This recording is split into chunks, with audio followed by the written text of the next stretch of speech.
How many people do you know who struggle with their health? Chances are, whether they show it or not, most of the people in your life do. And chances are, you're one of them. Whether you're dealing with anxiety, depression, endometriosis, acne, eczema, autoimmune, thyroid, Lyme, brain fog, fatigue, or any other symptom or condition, you're far from alone. Living with symptoms has become the new normal. So no more guessing games. It's time to get answers. Welcome to the Medical Medium Podcast. I'm Anthony William. We're talking about honey. People love their honey. And then there's people that don't like their honey. Let's face it, bees make honey. But I think that's what complicates it all, makes it controversial. What's a bee? Is a bee an animal? I don't know. Do you know? Everybody is just like, hey, I want to have that honey, but I don't think I can. Or say you're vegan and plant-based. I want that honey, but it's too much sugar. Or I want that honey, but no, it's an animal. But either way, honey brings out the best in us, and so do bees. So fasten your seatbelts and let's get down to it, because this is going to be a honeybee ride. Yeah, I know. I love this trail. Hey, look, check this out. You see over the hill and the mountain right there? Yeah, just keep on going.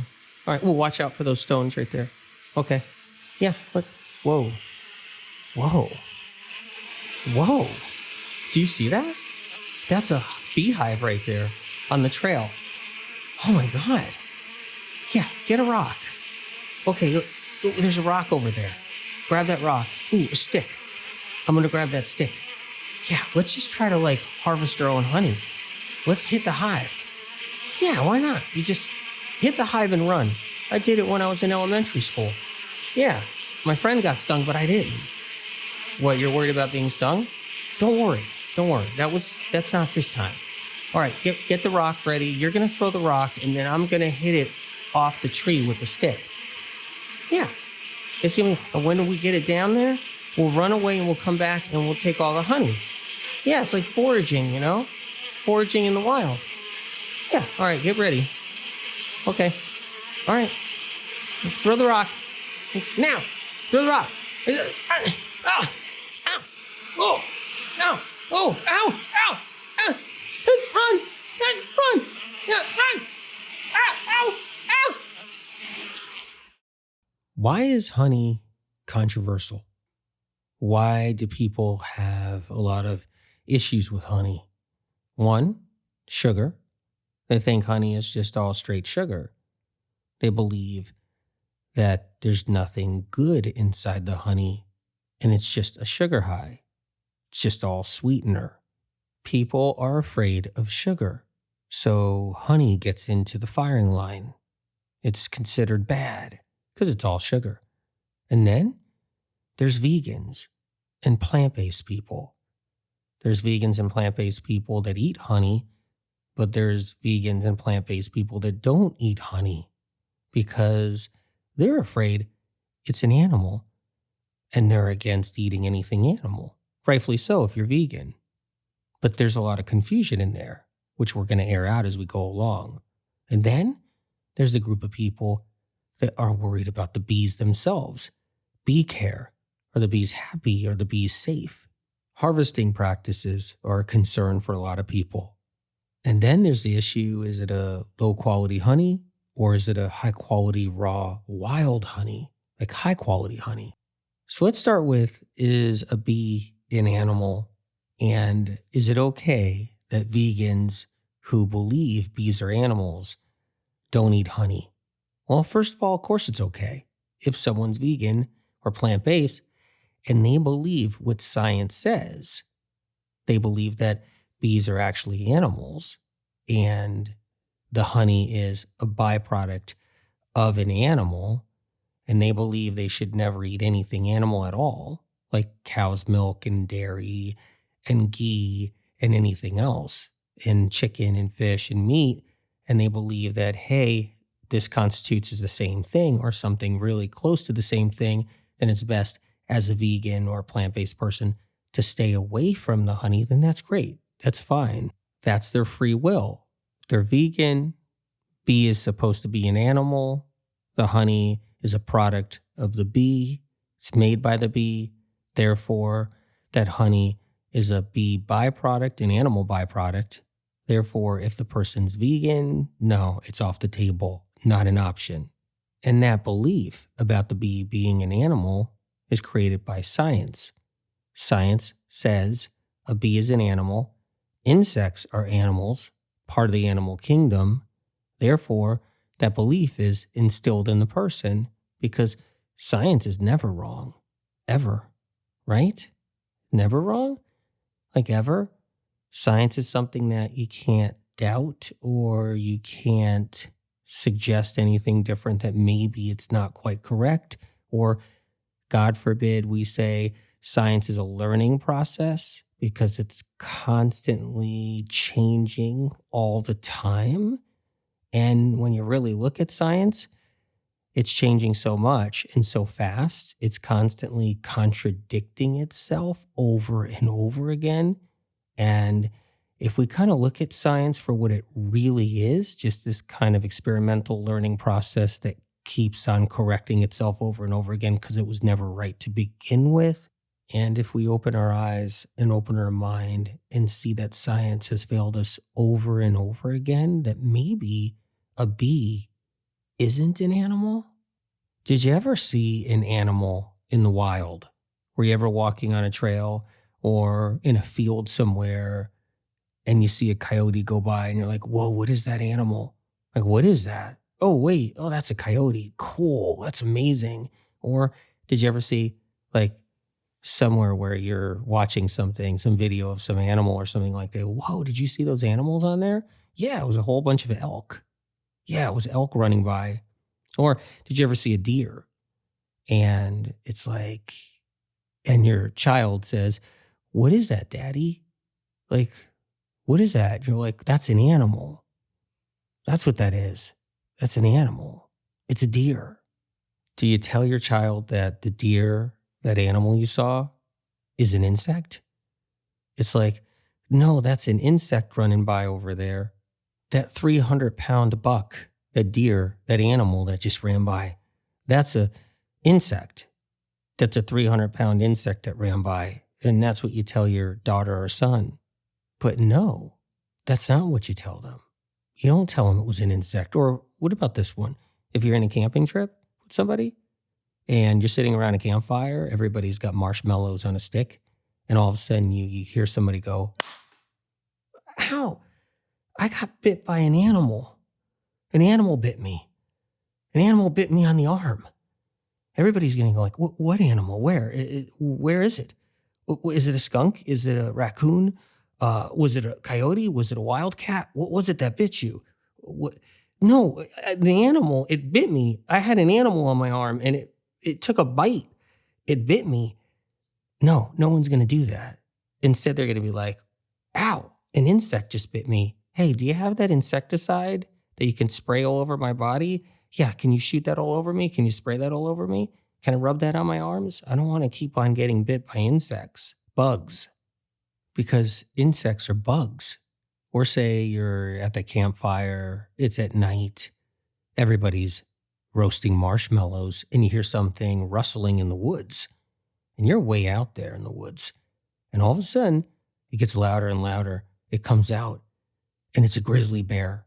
And that grizzly bear is angry, and it's starting to head right to the campfire. And everybody just says, bug, a bug, an insect, a bug. And then one of your friends at the campsite gets mauled and eaten, right? When everybody else runs away. The park ranger comes to investigate. Park ranger to ask everybody and goes, what happened? What did you see? Well, a bug came out of the woods, and park ranger can be like, okay, a bug, an insect is coming out, okay, and attacked my friend. Park rangers, okay, one insect attack on a friend. That must have been a really big insect that devoured your friend. A really big bug ate your friend there. There's a reason why we call animals animals. and insects and bugs. Because if we didn't, it would be mass confusion. Another reason why we call animals animals and insects insects is because they're not the same thing. I have a question for you. Do you believe in souls? Do you believe that you have a soul? Do you believe that everybody has a soul? Do you believe that animals have a soul too? Do you believe that both wild animals and domesticated animals have a soul?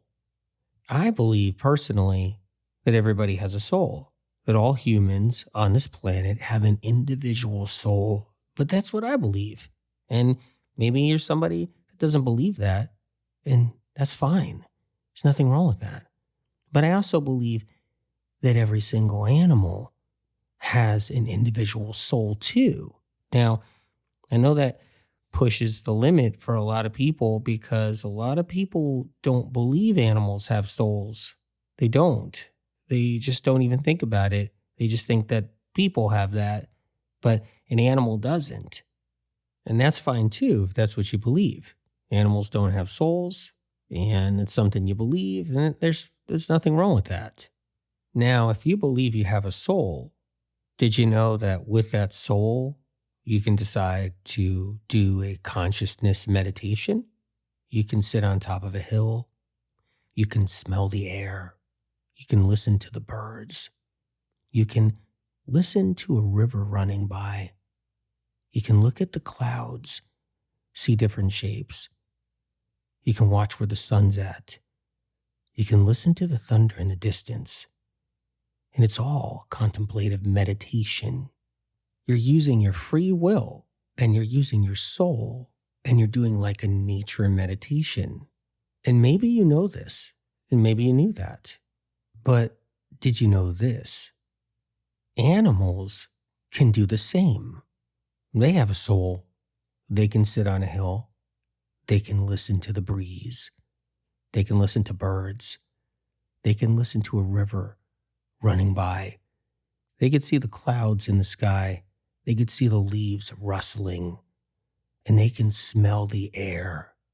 They can dream. They can contemplate. They can sit there in nature and they can feel and sense. And they can do it on a soul level.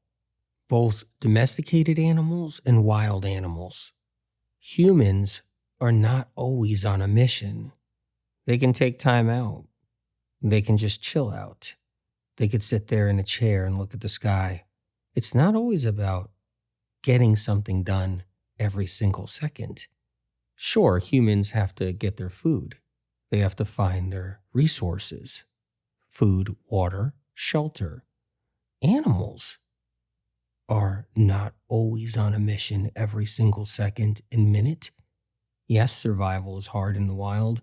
Food, shelter, water, it's critical.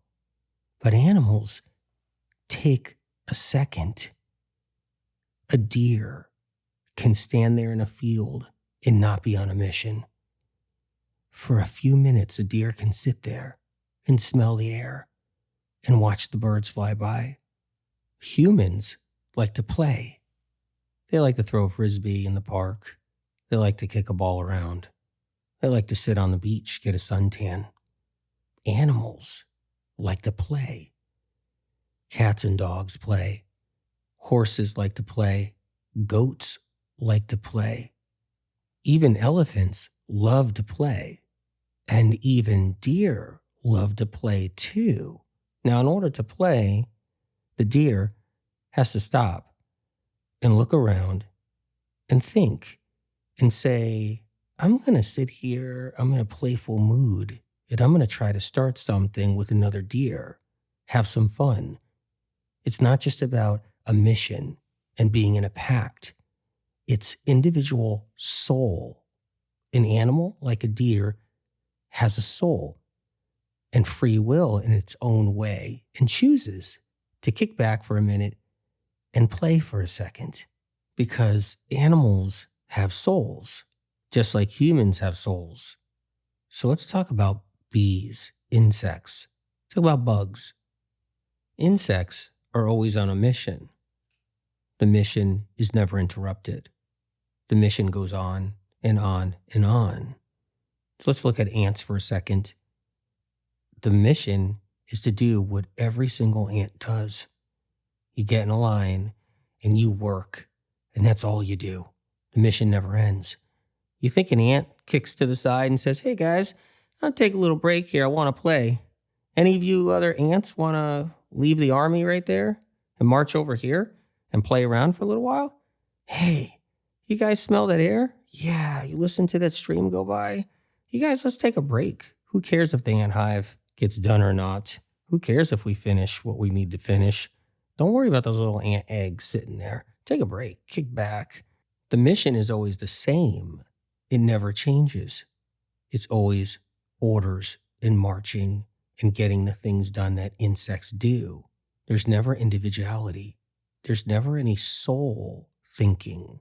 There's never any individual ant or bee or grasshopper that goes to the side and just stops doing what insects do. Because insects don't have an individual soul. They have a collective soul. One ant doesn't have a soul. All ants have the same one soul.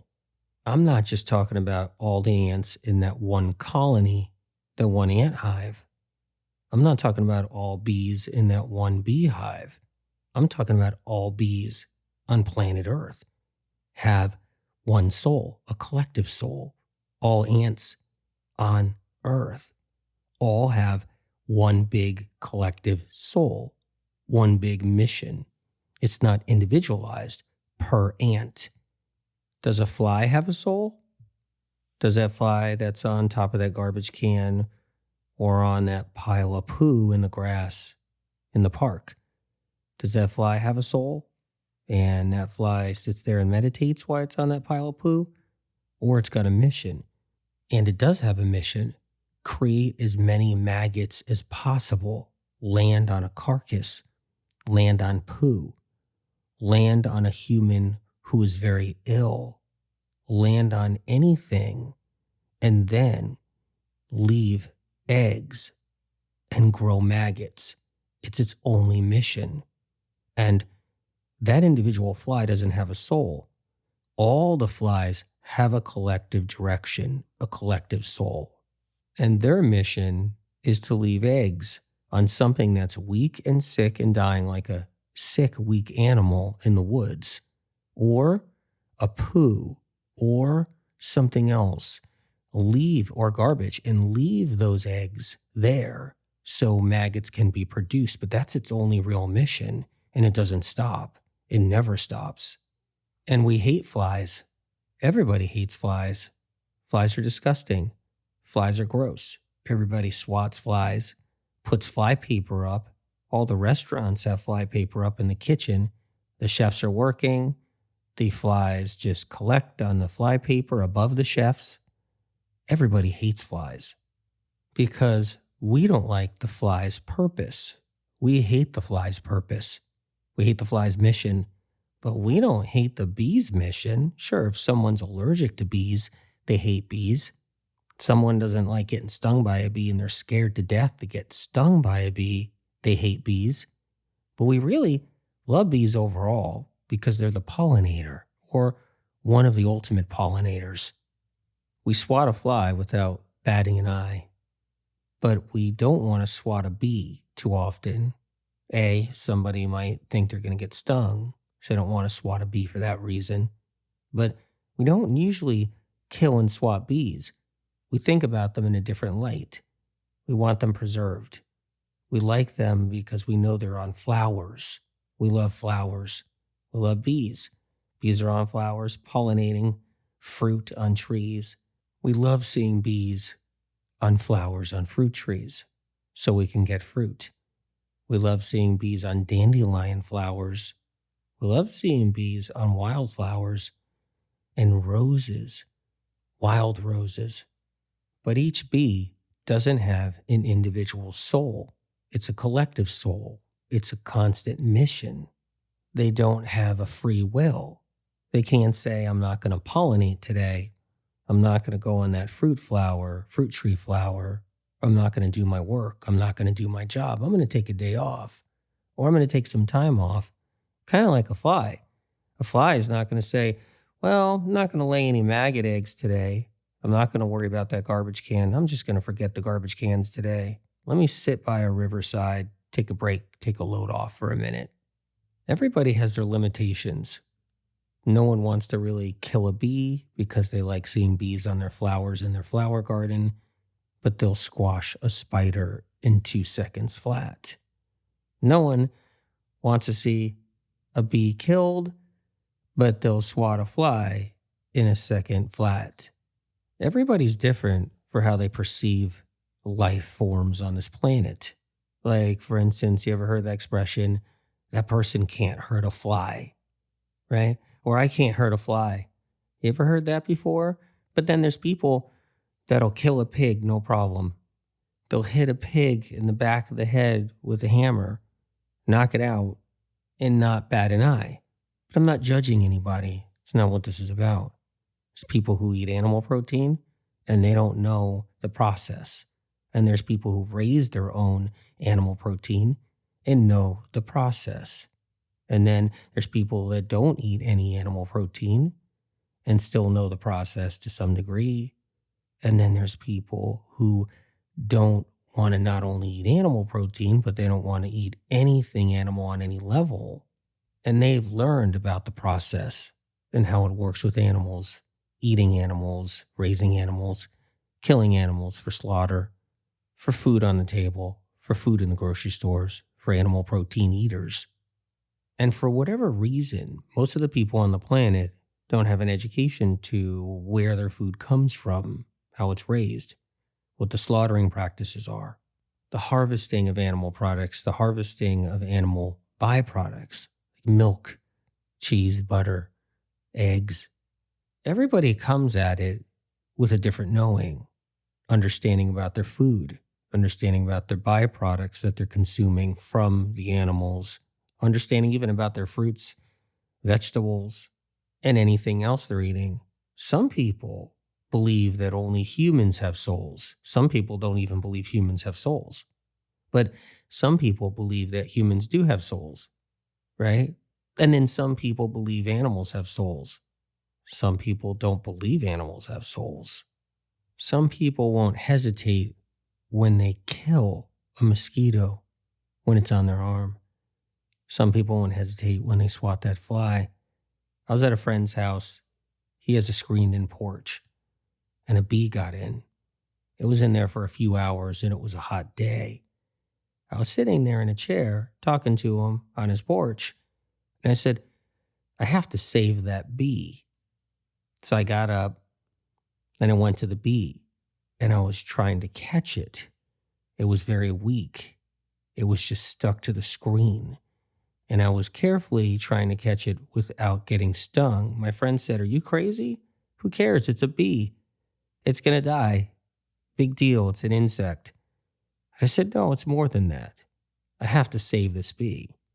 So I got a piece of paper and was able to kind of shift it off the screen onto the paper. And it was barely crawling. I took it outside and I put it on a flower, a wildflower that was in the yard. And it sat there, and it started doing its thing. Instantly, its mission wasn't interrupted anymore by mankind, by being trapped in something that was man-made, that the bee was not supposed to be in that moment. The bee was on his mission, all set and ready on that flower, all of a sudden building its strength and gathering its strength and starting to come around. And it was just sitting there building up strength a little bit at a time. And then I just watched it, and it took off and took flight. I wanted that bee to join the other bees, perform that mission, complete the mission. I wanted it back in sync with the collective hive. That bee had a frequency. That frequency was the hive of bees.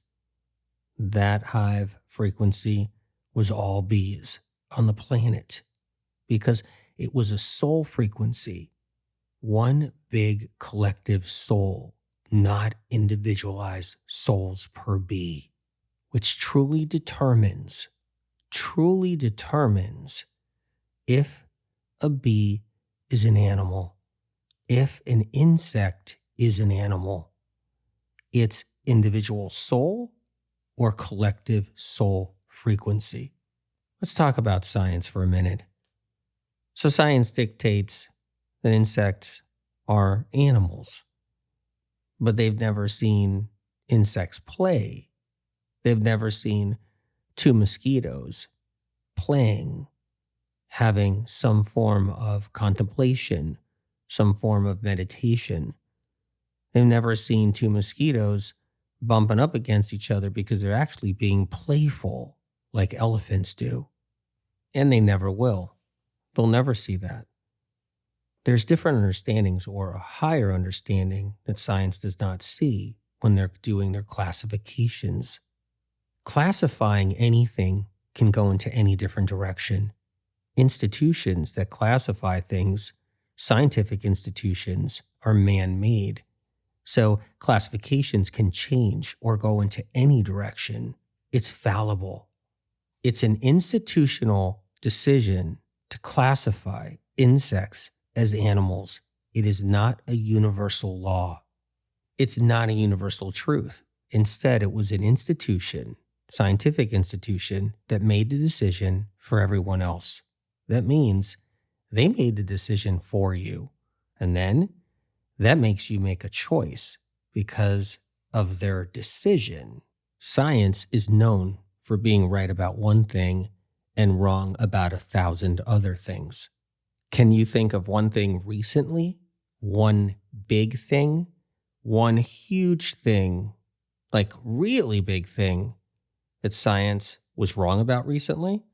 Where science led people into thinking something was good for them, but after everything was all said and done, it wasn't good for them, and it didn't work out, and it didn't protect them?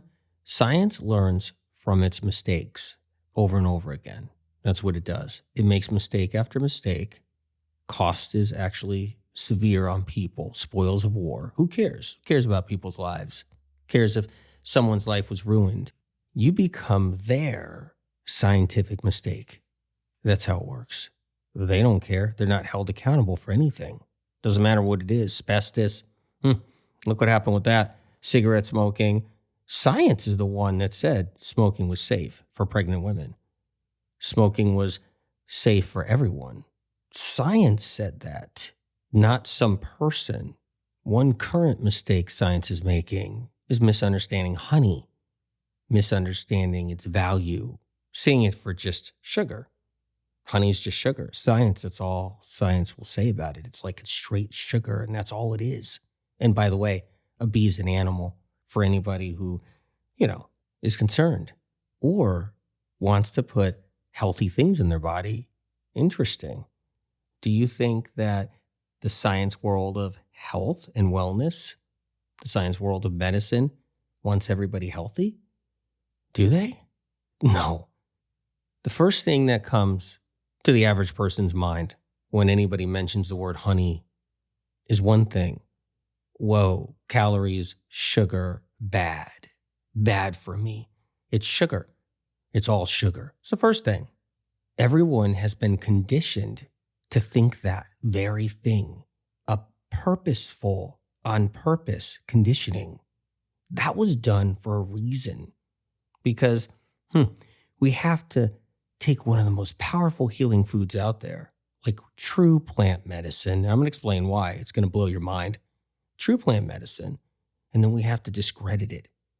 That's what science does. It'll discredit something so important for humankind. It'll destroy it. That's what it does. It doesn't care what happens. And you might be thinking like, hey, it's just honey. Calm down. It's no big deal. It's like, who cares if anybody eats it, doesn't eat it for the rest of their lives? Who cares if someone's tricked or confused? Who cares if they think it's all sugar and they avoid it? Like, what's the big deal? Live or die, man. It'll all be fine. But what people don't realize is honey's been around for a long, long time. I mean, long time. And what they don't know is that the human race would not be what it is today if it wasn't because of honey, a survival food that allowed civilizations to stay here, function, and grow to get us to the point where we are today because of honey. All you hear out there is about genes, right? It's all about genes, genetics. Science is really into that big time. All they do is get grant after grant after grant. Billions have gone into genetic research, right? And what's interesting though is our genes know something about honey. It goes back all the way to the beginning of humankind. Honey is actually in our genes, built into our genes. And honey carries information, tremendous amounts of endless information.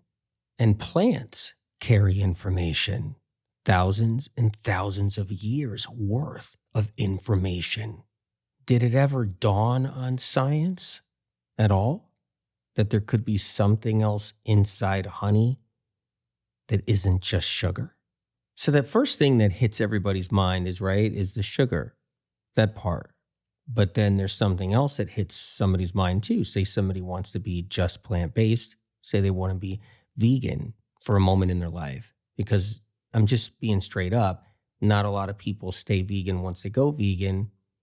They will then be eating eggs 2 years later because they get a rash and they think it was the diet or something, or a functional doctor says, you're going to lose all your protein and you're just going to start falling apart. And all of a sudden they're eating eggs again, right?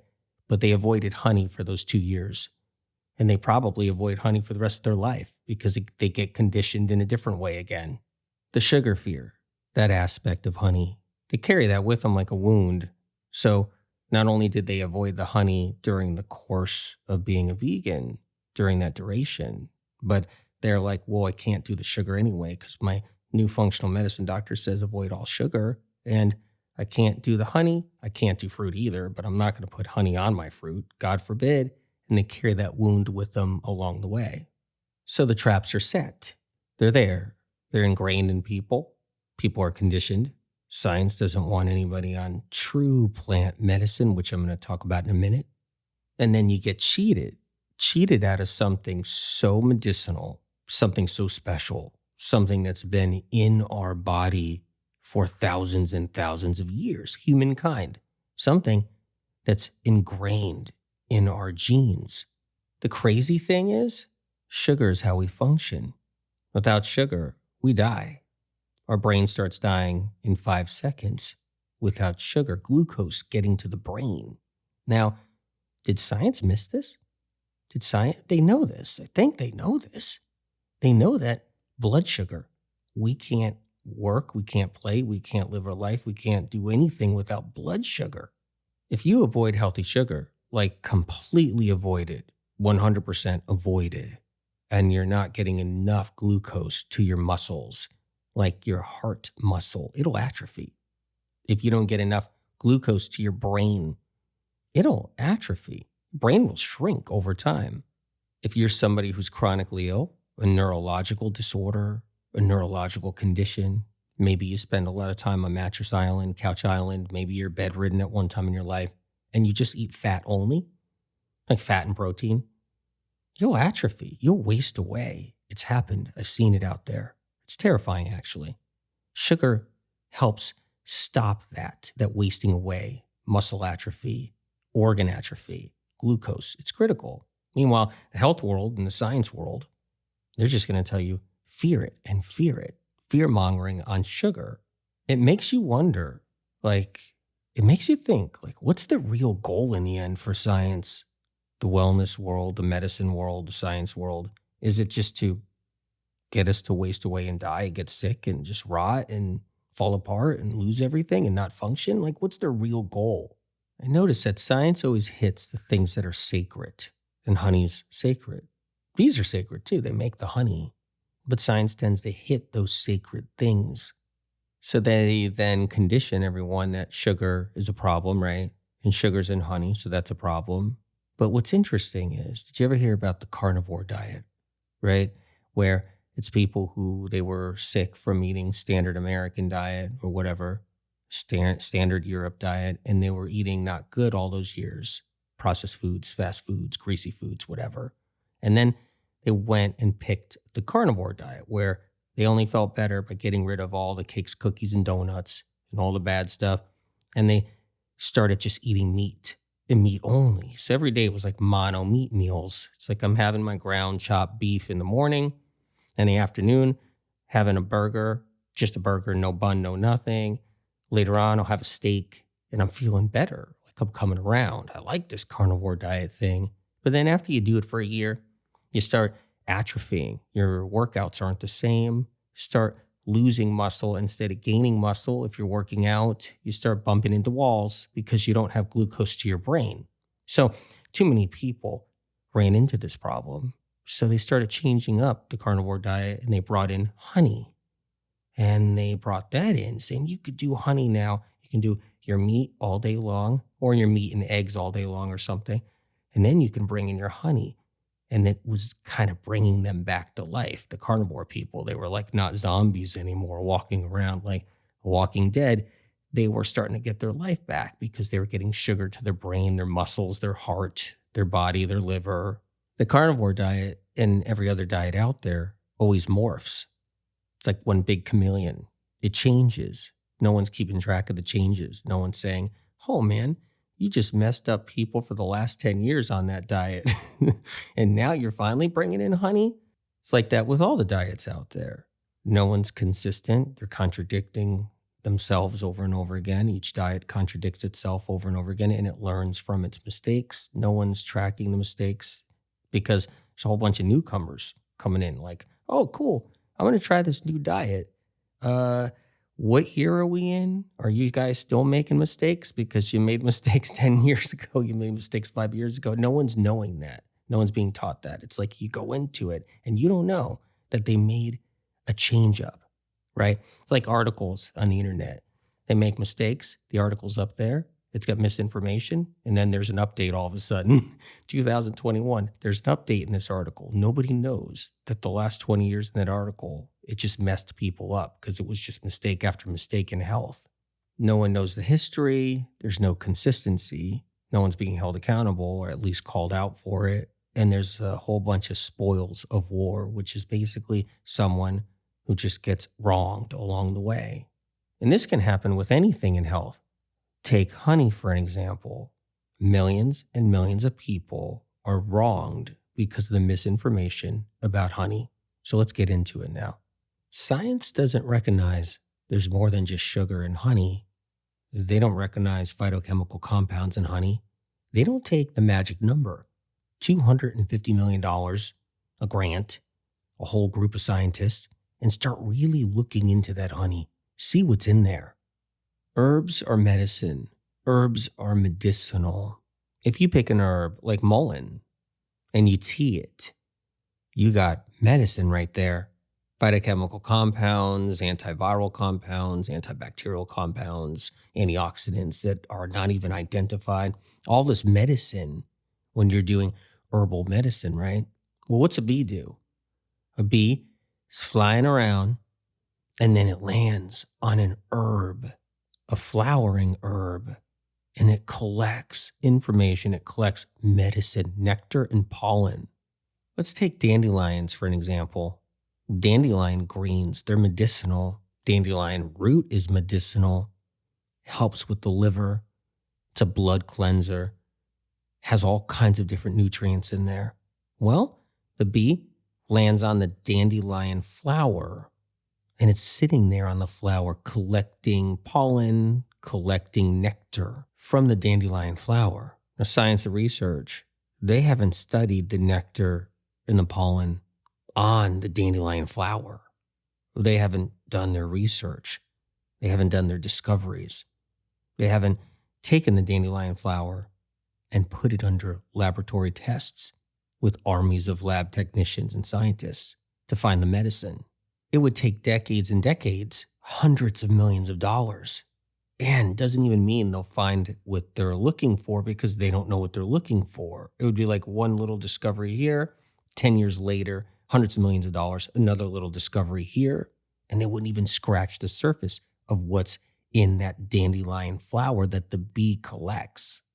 And here's the crazy part. That bee takes that nectar and pollen, sticks it in its storage bin, the second stomach. It's just a storage bin for the nectar and pollen. And then takes a flight off that dandelion flower, and all of a sudden lands on another flower, a rose petal, a wild rose petal, something that science and research knows nothing about, doesn't know the qualities in there, the medicinal properties in there, and lands on that flower and collects the nectar and pollen from that wild rose petal and stores it in the stomach along with the dandelion flower properties inside that stomach, and they mix. Now, that nectar and that pollen on the dandelion flower could have over 100 properties, medicinal properties, and phytochemical compounds undiscovered by research and science. But here's the crazy thing. Then it landed on the wild rose petal, the bee, and collected another 100 phytochemical compounds unknown to medical research and science. That's already 200 wild phytochemical compounds unknown to medical research and science sitting inside that bee's storage bin, the second stomach. And then it gets crazier. That same bee heads over to soapwort, a soapwort plant that has its flowers out in that moment, lands on the flowers of that soapwort plant, and starts to collect another 100 or more phytochemical compounds undiscovered by medical research and science. But that's not where it stops. The bee has a busy day. It's going to hit a lot of plants. It then heads to thistle. It looks for those big, kind of purpley bluish thistle flowers, and it lands on those. And it collects pollen and nectar from that thistle flower, undiscovered properties, medicinal qualities, unknown to medical research and science, medicine, sitting inside that belly of that bee now. And from there, it heads to grandma's house. Now, grandma may not have some thistle in her yard.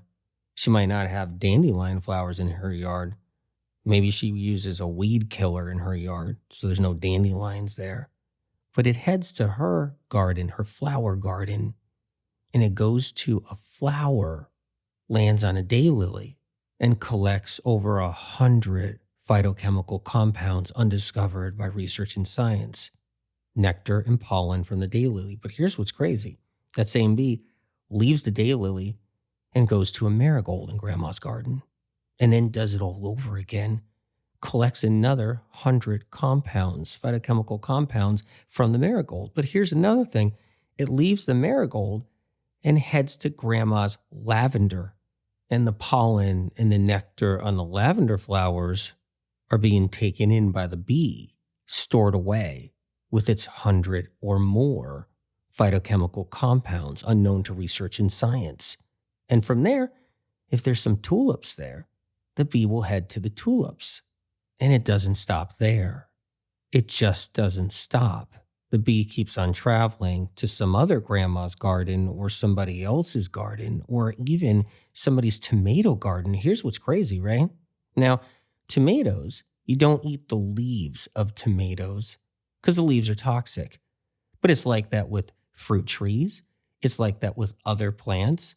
It's like that with a lot of different herbs where you can eat a certain part of a plant, but you don't eat another part of the plant. You don't eat the root of a certain plant, but you can eat the leaves. You know, there's this with the whole thing with herbal medicine, if you guys have looked into that, right? So what happens is with a tomato plant, you don't eat the leaves of the plant. You don't eat the flowers. You eat the tomato, the juicy, ripe tomato. But the bee lands on the tomato flower and gathers over 100 phytochemical compounds off that tomato plant, that tomato flower, unknown to research and science, healing properties in there. Phytochemical compounds are healing properties. Now, here's the next thing the bee does. Do you like peaches? Do you like nectarines? Do you like pears? If you like apples, that bee will go to an apple tree and get the nectar and pollen from the flower, the apple blossom. Now, same thing like the tomato plant. You can't eat the apple leaves off the tree. If you go and you pluck all those coarse, astringent apple tree leaves off the tree and you want to eat them, you're going to wind up sick. You just are. You're not supposed to eat the leaves off an apple tree. And you're not supposed to eat the stems, meaning not the stems, but the branches off of that tree either. But those flowers have healing properties, and the bee collects that nectar and the pollen off that flower. And not just that flower, but a crabapple tree down the street. So then that bee then flies to the crabapple tree. Now, here's what's crazy. Crabapple tree, well, no one's going to eat those apples. They're really astringent and tart and sour, right? The apples just fall off the tree. The deer come by and pick up those crab apples. No one eats them. But the flowers were medicine, and the bee grabs the medicine from those crabapple flowers. So that's another 100 or more phytochemical compounds unknown to research and science. And the bee takes the nectar and the pollen from that crabapple blossom and places it in its storage bin. What's amazing is that as each day goes by, as each week goes by, the season is changing. Different flowers are coming out, different plants, different herbs, wild herbs, flowers in flower gardens, fruit and vegetable gardens, people's backyards and their gardens, weeds that have healing properties, and herbs. All of it is just changing and shifting. And the bee, throughout those weeks, are going on different ones, different plants. Now, each day, one bee can hit 300 different plants each day. Think about that. Now, even if it's repeat plants and you end up with 40 different plants, and what's 40 times 100? 100 chemical compounds undiscovered by medical research and science times 40, you got 4,000. And then think about it. That's 4,000 phytochemical compounds undiscovered by medical research and science, healing properties from one bee in one day. One bee in one day. But what about all the other bees? Because it isn't one bee that makes all that honey in that beehive. What about those other hundreds of bees? What did they collect? What flowers were they on? What plants were they on? What was their journey along the way? How many did they collect phytochemical compounds? But it gets even more incredible and incredible. Think about this. There are plants that are edible. There are plants that are not edible. There are flowers that are edible. There are flowers that aren't. There's fruit that is edible and fruit that isn't. There's trees that you can get something edible from them. And there's trees you just can't touch because it's inedible on all levels. But yet the bee has this miraculous God-given nature. It can transform the inedible to edible. Nothing else can. The bee can go into grandma's garden, onto a flower you can't eat, a toxic flower in her flower garden, a toxic flower that if a dog or a cat ate would get sick, that if a human ate, they would get sick. It would be toxic. It would be poisonous. Flower shops are filled with those kinds of flowers. And that bee can go on that toxic flower and collect over 100 different phytochemical compounds in the nectar and pollen, store it in its stomach, convert it into honey, transform the inedible to edible. Now that's plant medicine. Not even pharmaceutical companies can take plants that are toxic to humans and convert them to make them non-toxic for humans. Not even pharmaceutical companies have the power to do that. Only the bee does. One incredible medicinal property that the bee collects is propolis. And that propolis ends up in traces inside the honey. It's one of those incredible phytochemical compounds that has healing properties. After a long day of collecting medicine, the bee heads back to the nest. Its journey for the day is done. With the help of worker bees, it unloads its nectar and pollen. Now its nectar has a little bit of moisture in it, and the worker bees have to dry that moisture out. So they have to fan with their wings to get that moisture out of all that nectar, or the nectar will ferment. And if it gets fermented, it's spoiled and it's no good anymore. The medicine is ruined, it's fermented, it starts to change its structures. Its chemical composition changes. So it's imperative that the moisture leaves the nectar or the honey is completely spoiled. As of now, in this day and age, in the present moment, we do not have advanced enough technology to decode the phytochemical compound structures and the amounts of them inside honey. There is no interest to finding the medicine, and there isn't the technology. But worse, there isn't the interest. That's the problem right there. That means in our lifetime, in our grandchildren's lifetime, in our great-grandchildren's lifetime, the medicine will never be found. And why would they want us to find the medicine? They're trying to teach us it's all sugar, and honey's really not good for you. So let's talk a little bit about beekeeping practices, sustainable beekeeping practices. I think that's a concern for most people out there that are worried about their honey. They want to make sure the bees were treated good, and the honey they're consuming or eating is the best and highest quality.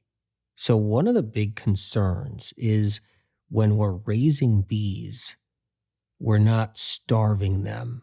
See, bees need honey to survive a winter, and that's what they do. They produce honey to feed their colony. But bees overproduce honey, so they have more than enough honey to survive a winter. In 1 year, a colony of bees can produce up to 200 pounds of honey. It'll consume the honey throughout the year and then save a large amount for the winter. If a beekeeper is harvesting the honey, they should only harvest about 30 pounds. And depending upon the hive, it might even be best to have 20 pounds harvested or 25 pounds, but no more than 50 pounds is best. The reason, when those winter months come, the bees need their honey. You want to protect them. You want them to not starve. You want them to be able to eat the honey through the cold months. The best time to harvest honey is earlier in the year, in the spring or before it becomes summer, because this way the bees can then create more honey throughout the summer and fall, so they have that honey to survive the winter. It's important that a bee has a strong immune system because the bee is making your honey, the honey that you're going to be eating. And if the bee is producing the honey, the bee's immune system matters. It's part of how the honey is actually created. If a bee is really weak or damaged or injured or sickly, it's producing a sickly honey. It's still going to be good for you. It's still going to be providing so many incredible phytochemical compounds, but it may not be the strongest honey because the bee isn't functioning at its best. A bee needs to be functioning at its best to collect all that nectar, carry it to the nest. And inside that storage bin, that honey needs to start the process of being created. And we need a strong bee, a healthy bee, to make sure the honey is at its best. Even if the honey that you're eating comes from the weakest beehive, all the bees in that beehive are weak, listless, they have malaise, they're just walking around bumping into each other. They're not collecting the pollen right, not collecting the nectar right, not doing what they need to do. They're not busy enough. They're not feeling strong. They're not active enough. It's a weak beehive.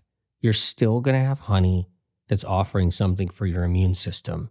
You're still going to have honey that's incredible for the body. But when the bees are at their best, the healthiest, strongest immune systems, functioning properly, then the honey is the most potent medicine. So what does honey do for us? What does it do for our immune system, our body? Well, science and research ignores it completely. The only thing you can find really is folklore, folk tales, old wives' tales for hundreds and hundreds of years, like placing honey on a wound, helping it to heal faster. Also, taking honey, putting it in your mouth, letting it sit on your throat. If you're under the weather, got a scratchy throat, you don't feel good, or if you're cold and you got the chills and you need to reset the temperature inside your body. So you take a tablespoon of honey and do that repeatedly throughout the day. These are great things that have been used for hundreds of years. The thing is, though, that hundreds of years ago, thousands of years ago, no one had the technology or understanding of really what honey does as far as what's really happening with honey. Like they spread it on a wound. They found out the wound seemed to heal faster, but that's all they knew. And even today, we don't have the technology right now to know what honey does, all its healing properties, how honey really works. We don't have that now. 100 years from now, we still won't know what all those thousands upon thousands of phytochemical compounds do inside our body or on our body. But because honey was really used thousands of years ago, because it was really used hundreds of years ago to help people heal, we still carry that along with us now. So we can say, well, it's good for us. And it does work because we have that history of it really being in use. Even though we didn't know what it was doing for us. Like we didn't know why back then it was helpful. 1,000 years ago, we didn't know why when you rubbed honey on a wound, it would heal faster or not get infected. We had no idea. And we still really don't. Science and research still doesn't have enough data, still hasn't discovered the real properties. We still don't know. It's actually guesswork. Remember, we're in a place now where medical communities in science and research and alternative health and conventional health thinks sugar will cause all disease. So sugar's the problem. Sugar will feed like candida, or sugar will make you sicker or cause a problem, cause cancer, cause cavities. Sugar will create that, is what they believe. Meanwhile, they're accepting that when you rub this honey, which is sugar, think about that, you're rubbing sugar on a wound. The bacteria can't grow. So here you are taking sugar, you're putting it on a wound, and the bacteria is dying. It's suppressing, once again, crushing science's belief. Meanwhile, when it comes to honey, we're still guessing, so science hasn't discovered why it suppresses bacteria. They haven't done the research. They don't have the technology either. They don't know about the properties and what they do and how honey heals the body, which leads to a problem. Because of that, people at the same time do believe honey is helpful to people that do believe it, right? So they'll say, well, yeah, for thousands of years, for hundreds of years, honey was always used. It was used in ancient history. And so it does work. And they knew what to do with it back then. So it's already been discovered. Like everything about honey's known. So we could say anything we want about it, and we can prove it by saying it was done in the past. In the case of honey, it was used in the past. They didn't know why it worked. Cultures didn't know why. We knew they used it, but nobody knew how it helped the body. And now we're still in that same position. Science hasn't looked into it. They don't know all the uses for it. They just knew you could eat it to survive when you're starving to death. So it saved their lives if they were hungry. They also knew that if you got a cut or a scratch, you could put the honey on it and it can help. That's pretty much it. Oh, and then thousands of years later, like thousands of years have gone by and someone ate the honey when they had a scratchy throat, they realized it soothed their throat. So we could throw that one in there. But let's be real about where we are today, which leads us to this problem. We're in a science-based world now. It's all about science. Everybody goes to school. They think science is God. They're taught that you have to have science to back up anything you're saying or anything you believe in. There has to be some type of science behind it. So when someone gets a hobby or they get interested into something or they get passionate about something like health, where they're like, well, I had a problem and I was told to try this honey. I tried the honey. I think I feel better. But where's the science? Because I'm a science-minded person. So I need something to back up this honey. I'm looking around and I see a lot of gossip out there on the internet that honey has this or that, or it's pretty good for me. But where's the science studies? Where's the concrete science evidence? Where's all the research? Where's all the data that really shows me what honey has? Well, I can't find it out there. I'm looking. I see a lot of folklore. I see a lot of people writing articles about information they got from somewhere else, but there's no science behind it. So then it's time to do the default. I love science. I love this honey. There's no science, but I love this honey. So it's default. And what is that default? Ancient cultures used it. They know it's been around for thousands of years. So that proves it right there. It's already known. You don't even need any science because the science is there already. Everybody's known about it. It's there. Ancient cultures used it. Indigenous cultures used it. I love my honey. I'm a science-minded person, but I don't even need science anymore.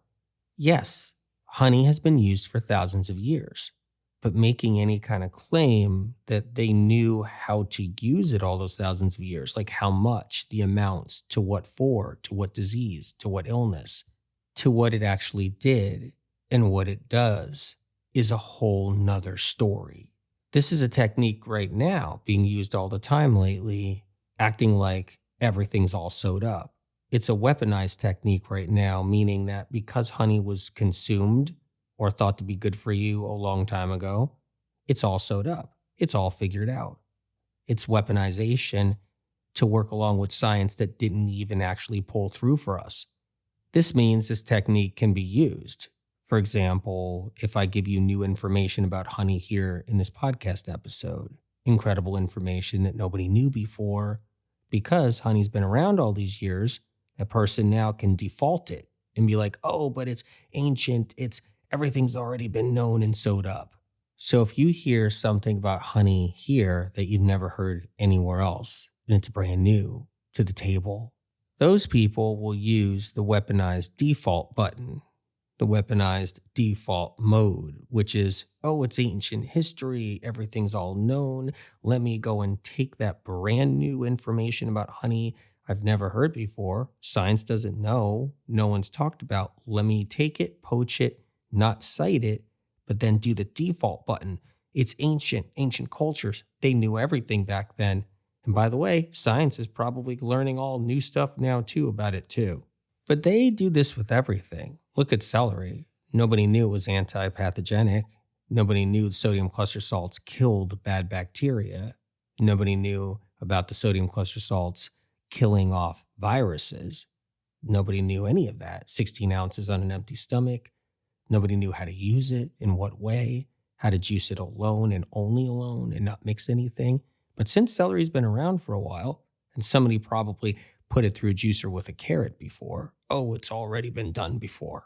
Science hasn't studied it on any level, celery juice, on any level, but they act like it's all sewed up now. And they can say anything they want about it, as if it's all sewed up, already been known, and everybody's been doing it exactly that way for the last 1,000 years. But poachers do this with everything now. Look at Chinese medicine. Chinese medicine truly was about toxic heavy metals. It was about mercury. So what they used is mercury as medicine for thousands of years. That's what they did. If an emperor got sick, they gave the emperor mercury. It actually killed emperors of the past and also other people too, obviously. And Chinese medicine wasn't about herbs 1,000 years ago. Even a couple of 100 years ago, Chinese medicine wasn't about herbal medicine. It was about bugs and insects. So what they used for treatments of conditions was bugs and insects. So they would have containers of all these different insects, all these different bugs, and then animal parts like bats and bat wings and toad claws and lizard gills. They had all these different creatures as medicine and all these different bugs and insects. And then, yes, a few mushrooms and a few herbs, but 90% or more was creatures, bugs, and insects. Oh yeah, and metals, mercury. That was the other thing too. Chinese medicine, they had the mercury elixir. That was the big one. They had it for thousands of years. It was still on the top chart when you're sick. 200 years ago, you look for help in Chinese medicine, you get the glass of mercury elixir or the mercury powder. And once again, they didn't have technology or the right technology, and they still don't now. Science doesn't know what's in our honey. It's like cat's claw, right? The bark. Well, years ago, like decades and decades ago, they just thought it gave you a little extra energy. But when you put new information out about cat's claw, like it's incredible for Lyme disease, because that's what medical medium information was originally, new information about how it's used, how it's anti-pathogenic, how to use it, all of it. But then people will be like, wait a minute, cat's claw's been around. It's been around. It's ancient. It's been around a long time. It was all sewed up. They knew all that. Really? Because they didn't know about Lyme disease 100 years ago. And they didn't know about Lyme disease anyway, even before that. But it's all sewed up. Meanwhile, it's used for Lyme disease now because of info. It's really sad how the world works today with that. You can put out life-saving information, brand new life-saving information. It gets poached, then published in minutes out there, and then contributed with the weaponized default mode that it's ancient history. You don't have to cite it back. Someone can't find the true source, so they can heal, and that's how it goes. Let's talk about one of my favorite parts of honey, what it does. It's glucose in your bloodstream. It's sugar, right? The minute you eat it, it's glucose. And what do we need in our cells?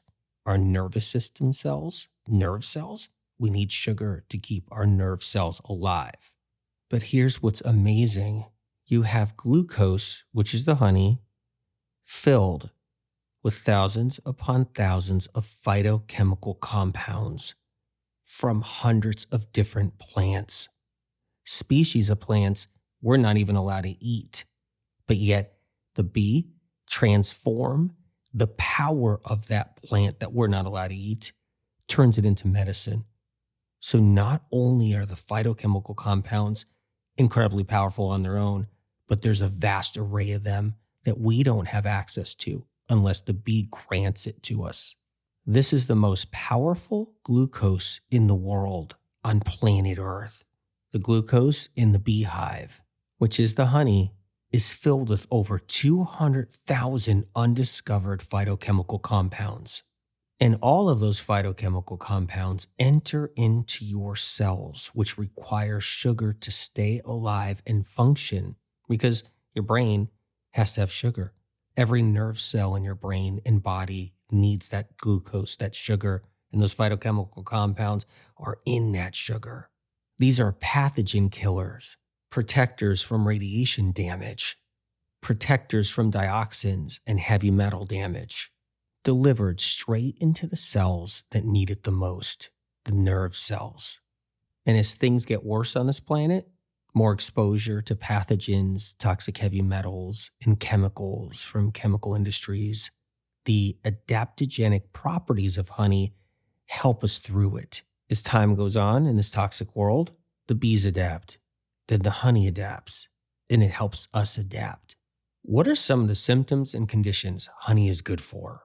Sinus infections, ear infections, diabetes, hypoglycemia. Now that's interesting because research and science or anybody in the health communities will be like, sugar is the last thing you need if you got diabetes. Sugar is the last thing you need if you're hypoglycemic. Don't eat honey. Meanwhile, if it's used properly, it can help somebody move out of hypoglycemia, out of diabetes. If you're familiar with medical medium information, you'll know that fat blocks the sugar from entering the cell. That's why someone even has hypoglycemia. They got the insulin resistance. Their liver is all stagnant and sluggish. Their insulin is being pumped out to try to drive the sugar in, but can't because the fat is blocking it. People go through years of insulin resistance without even a diagnosis. Sugar's not the enemy. Sugar's not the problem. That's why a diabetic could be having an episode, end up basically almost in a diabetic coma, sitting on a street somewhere on a park bench. And the only way to bring them back is to put a little orange juice in their mouth and to start reviving them. Happens all the time because sugar keeps us alive. So when people hear about honey, they're like, way too much sugar in that. You got to stay away from that. But realize that they're also jacked up on all this fat. They're getting insulin resistance. So they're going to be afraid of sugar, yeah, because they're on all this fat. And by the way, they're still eating sugar in all these other forms in and out of it all. But then they get afraid of honey. Other conditions, post traumatic stress disorder, PTSD. That's a great one because we need sugar to the brain when we've been through some kind of emotional trauma. And then all the bacterial issues, allergies, styes, eye infections, even MRSA, staph infections, mystery infertility, because that right there is interesting. All those phytochemical compounds that are infused in that glucose enter the reproductive organs, helping women with infertility issues. Other bacterial issues like SIBO, and then insomnia, which is a neurological problem, adrenal fatigue, colitis, colds, flus, influenza, right? Norovirus, the modern plague we're up against, and then all types of cancers and bipolar disorder, attention deficit hyperactivity. Because anybody struggling with anything like bipolar, ADHD, even autism, or depersonalization, depression, anxiety, OCD, they need sugar to the brain cells. Neurons, neurotransmitter chemicals, all need the building blocks. They need those sugars. And the glucose in honey is packed with all those phytochemical compounds. The glucose in honey is one of the highest quality forms of glucose the brain can ever have.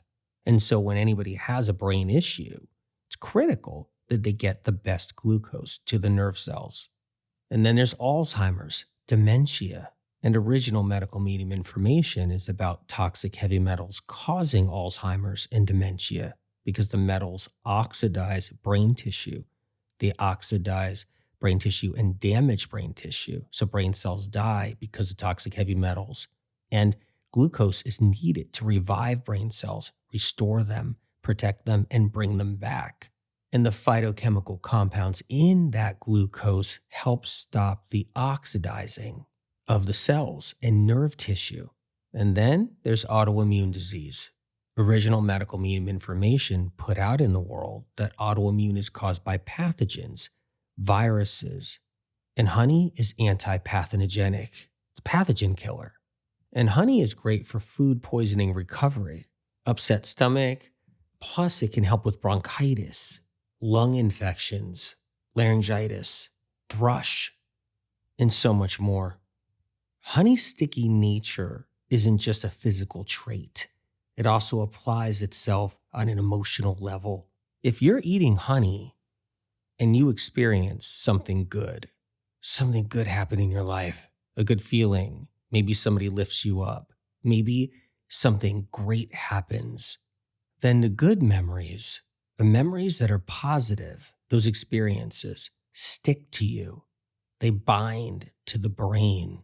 The glucose in the honey has supernatural powers. All those phytochemical compounds enter the brain cells when you're having a good experience.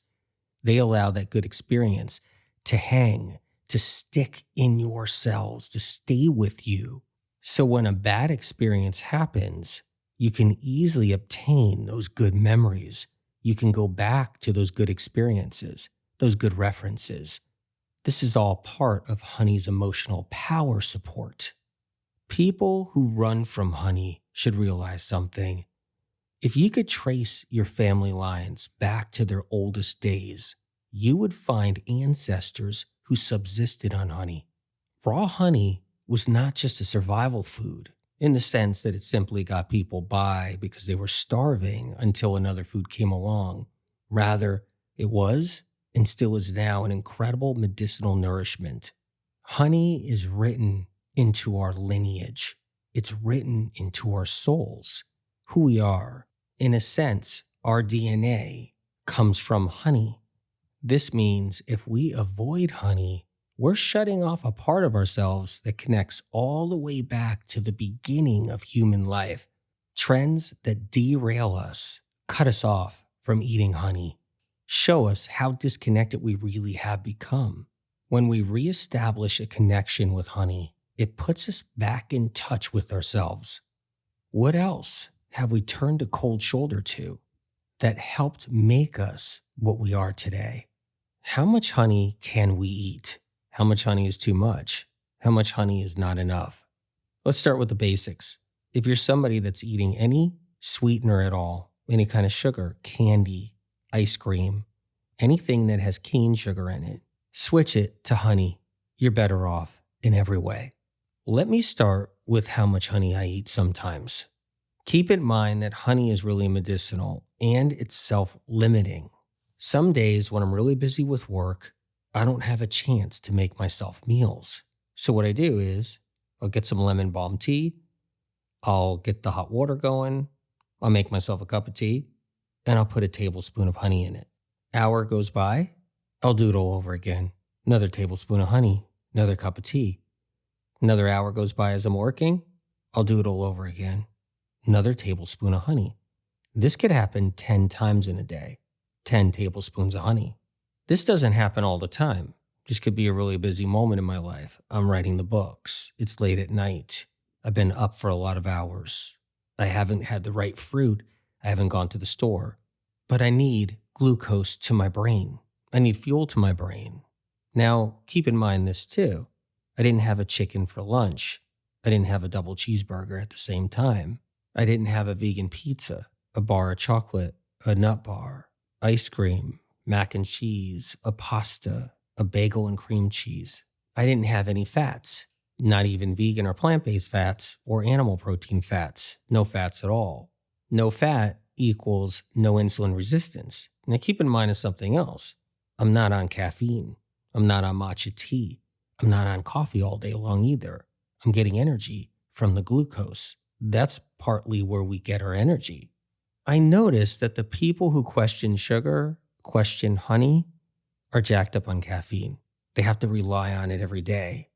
They're the people that drink the most caffeine or eat the most caffeine because they're afraid of sugar. They're afraid of the very fuel source that gives you energy, so they have to use manufactured energy. They have to take a drug, psychoactive drug like caffeine. They have to infuse that caffeine into their brain and into their adrenals. Then they have to run on adrenaline because that's what caffeine does. And it's a false energy. Meanwhile, they're afraid of sugar. They're afraid of honey. And then people ask me, well, where does my energy come from? Well, it's not coming from fat. I'm not bombarding my body with fat. I don't have all this fat in the bloodstream. I don't have any caffeine. I'm not stimulated on all that psychoactive drug. I'm not on pharmaceuticals, stimulants.